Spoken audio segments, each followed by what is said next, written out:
What's up, Bolt Nation? Welcome to this week's Talking Touchdowns. The Chargers have had a restful bye week and are headed to Jacksonville, where they will play the 5-3 Jaguars. This is a game that has a lot of interesting history behind it. The history starts with our defensive coordinator, so I guess it's safe to say it's time to talk a little defense. Chargers defensive coordinator Gus Bradley will face his former team this week.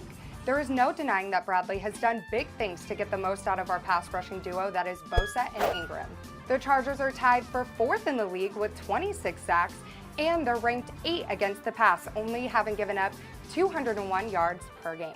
He will face the Jaguars' new head coach, Doug Marrone, who has quite the weapon in running back Leonard Fournette.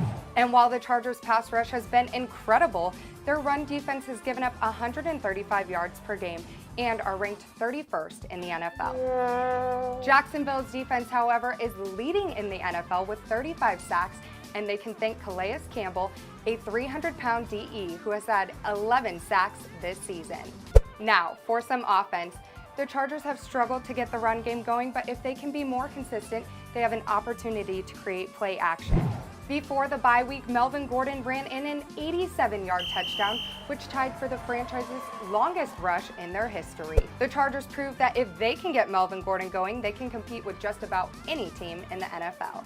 Fournette was deactivated last week for missing a series of team-related events, but he will be back leading the Jaguars' offensive line this week.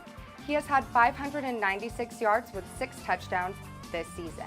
Veteran quarterback Phillip Rivers has put up 2,028 yards with 13 touchdowns this season. Now, compare that to Blake Bortles, who has put up 1,657 yards with 10 touchdowns, and he led his team without his star running back to a 23-7 victory over the Cincinnati Bengals.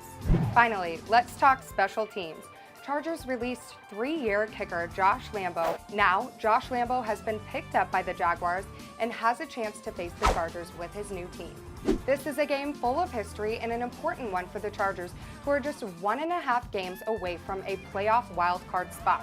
The Chargers have shown that they can put up a fight with just about anyone in the NFL, but I'm going to have to give this one to the Jags. I'm keeping my fingers crossed that the Chargers can prove me wrong. Go Bolts! Be sure to follow me on Twitter and Instagram at ChargersFGSN.